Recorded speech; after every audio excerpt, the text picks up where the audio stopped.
पतित पावनी कलिमल हारिणी मोक्षदायिनी मंगलकारिणी माँ गंगा मैया का ये विश्व प्रसिद्ध पुराण प्रसिद्ध पवित्रतम तीर्थ हर की पैड़ी ब्रह्मकुंड है। प्रतिदिन श्रीमद् भागवत जी की चर्चा श्रवण कर रहे हैं। श्रीमद् भागवत जी के दशम स्कंद का आज 30वां अध्याय प्रारंभ कर रहे हैं। और रास प्रसंग चल रहा था जब भगवान रास मंडल से गोपियों के बीच में से अंतर ध्यान हो गए, क्योंकि गोपियों की दृष्टि भगवान से हटकर अपनी ओर चली गई थी। गोपियां सोचने लगी थी हम कितनी शुद्ध हैं, मुक्त हैं, कितनी सुंदर है कि भगवान भी हमारे साथ, भगवान को भी नृत्य करना पड़ता है। जहाँ गोपियों में अभिमान आया भगवान अंतर्ध्यान हो गए। अंतर्हिते भगवती सहसैव व्रजांगना अपरप्यस्तमचक्षाण करिण्या इव योथपम। गोपियों की दृष्टि में श्री कृष्ण अंतर्हित हो गए। भगवान भी दो प्रकार से हित करते हैं। एक तो बहिर्हित होकर अर्थात बाहर प्रकट होकर के हित करते हैं, और दूसरे अंतर्हित होकर छिप करके कल्याण करते हैं। या अंतर्हित का अर्थ अंतर्धान हो जाता है। जब श्री कृष्ण अंतर्धान हो गए तो गोपियां बड़ी व्याकुल हुई। उनका चित्त गति अनुराग स्मित विभ्रम इच्छित आदि के द्वारा पहले से गया हुआ। अब वे तदात्मक होकर कृष्णमय हो गए। इधर उधर गाती हुई गोपियां डोलने लगी और आकाश के समान व्याप्त पुरुष के संबंध में वृक्षों से, वनस्पतियों से गोपियां पूछने लगी। दृष्टो किंचिदस्पत्थ लक्षण्यग्रोदनो वनः। गोपियां एक एक वृक्ष से प्रश्न करती हैं।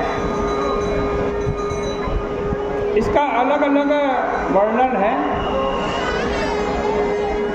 उन्होंने कहा,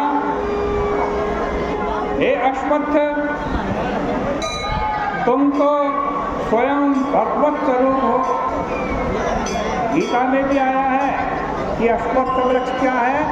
भगवान स्वयं कहते हैं अश्वत्थ सर्ववृक्षाणाम, सभी वृक्षों में मैं अश्वत्थ का वृक्ष हूँ।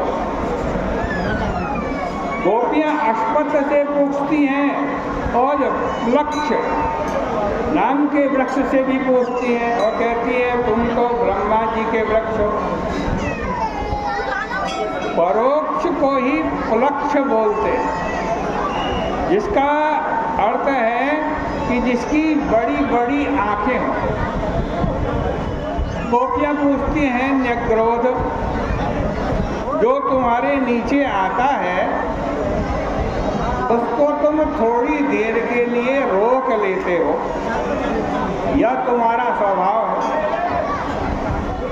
न्यग्रोध शब्द का अर्थ है न्यग प्लस धन रोध, मतलब जो उसके नीचे आ जाए, थोड़ी देर के लिए उसको जो रोक ले वो न्यग्रोध है।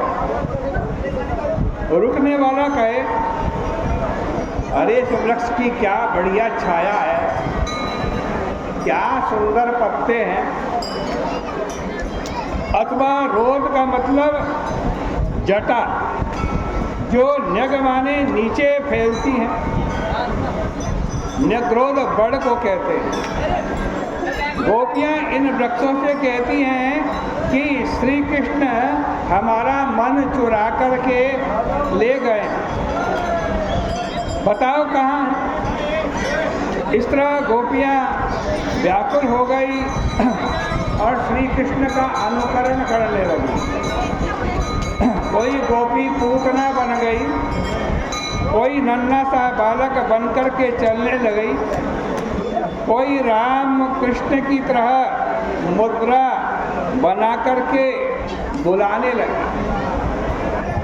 देखो, जब कोई निर्विशेषावस्था में बोलता है तब तो भेद की गुंजाइश नहीं रहती।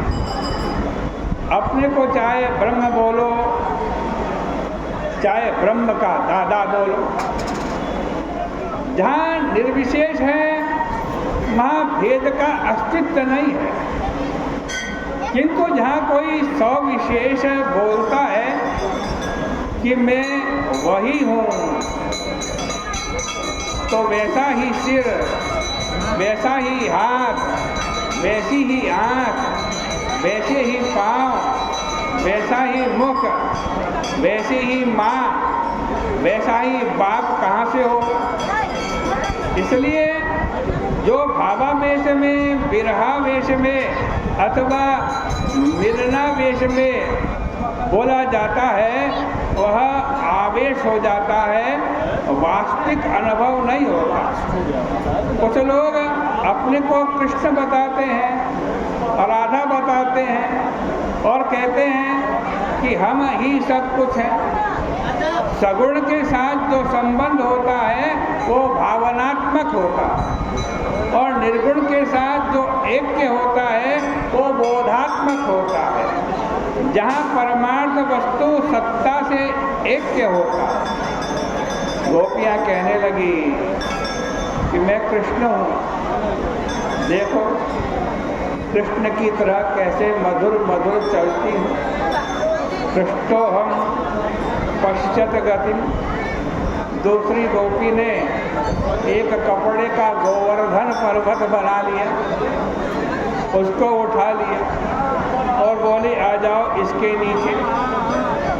तीसरी गोपी ने एक गोपी के सिर के ऊपर पाँव रख दिया और बोली अरे ओ कालिए भाग यहाँ से। चौथी गोपी ने कहा कि तुम सब अपनी अपनी आँख बंद करो, लो मैं आग पी लेती हूँ। पांचवी गोपी ने एक गोपी को उखल बना लिया और उसमें कृष्ण बनी गोपी को बांध दिया। इस प्रकार जब भगवान अंतर्हित हो गए, अंतर ध्यान हो गए, तो गोपियाँ श्री कृष्ण की लीला में तन्मय हो गई। बोले कृष्ण कन्हैया लाल की।